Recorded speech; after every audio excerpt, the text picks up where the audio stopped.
we on? All right, welcome folks to our first wine marketing Periscope presentation. My name is Jeff Hyde. I'm a professor of agricultural economics here at Penn State University, and I have the honor today of interviewing my colleague and good friend Kathy Kelly, who I've been able to do a lot of work with over the years, and she's going to describe some of that for us today. But first, can you just tell us a little bit about yourself and the research? Hi everyone, my name is Kathy Kelly and I'm a professor of horticultural marketing and business management at Penn State. And aside from personally, I have a real interest in wine. Professionally, I like to learn about what consumers drink, where they get their wine, and how we as researchers can learn about that information and then help wineries in our area, enhance their marketing plans and their strategies for getting in touch with consumers who are likely to buy. Thanks. So our topic for today is really focusing on the tasting room. So why did you feel it was so important to focus on the tasting room? So we know from a bit of research that in Pennsylvania and some surrounding states that a fair number, if not a majority, of the purchases of wine produced at wineries in our state, for example, occur at the tasting room. So I think roughly about 81% of the wine produced in Pennsylvania is purchased at the tasting rooms. So I felt it was important to really take a look at that and figure out how we can drive traffic to those tasting rooms and, really build that rapport between the tasting room owner-operator and the consumer who would be their primary target. Mm-hmm. So one of the things we've done is some research on effective use of social media over time. So can you give us some examples of how a tasting room owner or manager can use social media to connect with their consumers? Absolutely. I mean, you can think about all the tools that are available to us as professionals and then how we use them on a personal basis. But what we've done is we've taken a look at more of the popular or more widely used tools and tried to understand how consumers are using them. We primarily target consumers who are wine drinkers, who have purchased wine and consumed wine at least once within the past year. They participate in surveys, and we make sure that they live in Pennsylvania, New Jersey, and New York. And we ask them, how do you use social media? Are you using it just to communicate in a personal level, or are you using it to make connections with businesses? And then we also ask them, well, what do you think is mandatory for a winery tasting room to implement? Should they focus on Facebook, or should they take a look at some of the more newer tools like Instagram? What are the thoughts about using YouTube and using that as a way to connect with you? So we find, that there's various differences based on how we segment the data. So a younger consumer, for example, those are 21 to 24 years of age who have participated in our surveys, they, are more likely to suggest that Instagram would be a tool that wineries should implement. While, the more mature consumer, not so much. But what we know is that based on our data, about 21% of the consumers who are 21 to 24 felt that Instagram would be a mandatory tool for the winery to implement. And though that's a low number, we know that based on some statistics that 55% of the Instagram users are between the ages of 18 and 29. And those consumers who are heavy into Instagram tend to check it more than just once a day.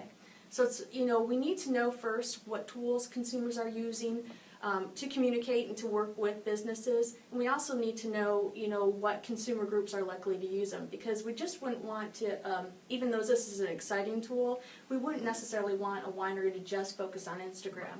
We want them to take a look at other tools to reach other audiences, because we certainly want to make sure that they have the best impact with their likely buyers. Mm-hmm.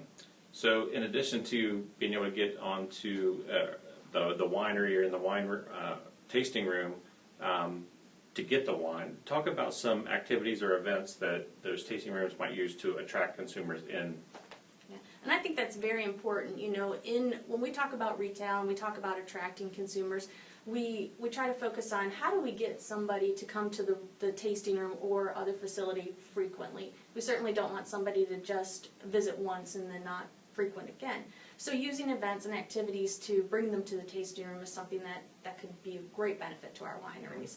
So from our research, we found out a couple of things that at least 80% of those who participated in our survey said that would appeal to them. And they would be the actual tasting event, tours of the winery, and then the ability to taste local foods. And if you think about tasting events, that's what's really bringing consumers to the winery. But we know that we can maybe change those tasting events a little bit. Maybe a holiday is coming up and we have a special focus on those wines that, for example, pair well with turkey for Thanksgiving that's just around the corner. And so we kind of have these almost mini tasting schemes, if you will, so that they're different. You know, we can change them throughout the year, and hopefully that's going to appeal to folks.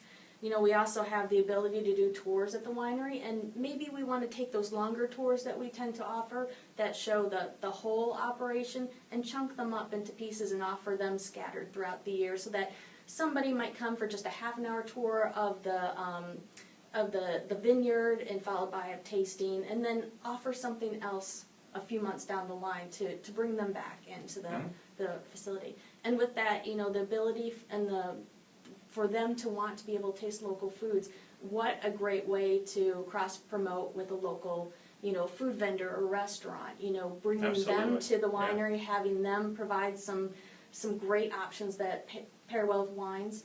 And then maybe that's a way that our wineries can get their wines into restaurants, building that connection. It makes a lot of sense.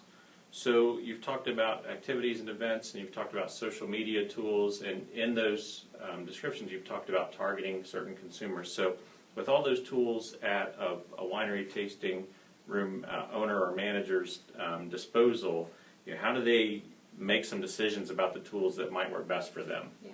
I can't stress how important it is to learn about your customer, your clientele. I know that there's some folks who have a real passion about a particular wine or a particular activity or event, but if it doesn't really resonate with the customer, then, you know, it may not pan out as they expected. So I always encourage folks to gather as much information about their primary clientele as possible. You know, you can get information from industry magazines, you know, there's a lot of information on websites, and that's great, but I think really what has to happen is that the owner or operator of these winery tasting rooms need to develop surveys and really kind of ask the questions that are going to be the best, you know, going to gather the best information for their particular tasting room. So, you know, we can ask folks when they come in and they have a tasting, tasting room personnel can strike up a conversation and kind of build that rapport, asking some specific questions. Might kind of help with filling some time between pouring samples, or there might be an opportunity to develop a survey that they could fill out when they visit the tasting room. Maybe if you have a membership program, you could ask some questions about their likes, you know, what kind of activities would they feel that they would travel to your tasting room frequently to participate in. And then also there's these great online tools like SurveyMonkey.com, several others, where for free you can develop 10 questions and you can get a link to that survey, send it to those on your wine tasting room list or membership club, and get 100 responses, and it's free. And then that just gives you a great bit of information that you can then use to enhance your business. That's great. That's great. So I want to thank you for talking about your research today. I think I've certainly learned a lot through it, and hopefully our viewers have too. Thank you to those folks who've been able to join us and those who may be able to watch the recording later on. If you have questions or comments, I encourage you to tweet those to me. My Twitter handle is just Jeff Hyde, JEFFHYDE.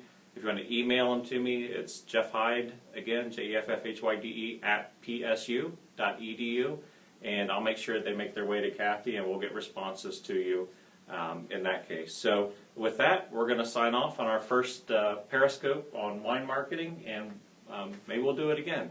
Thanks. Thank you.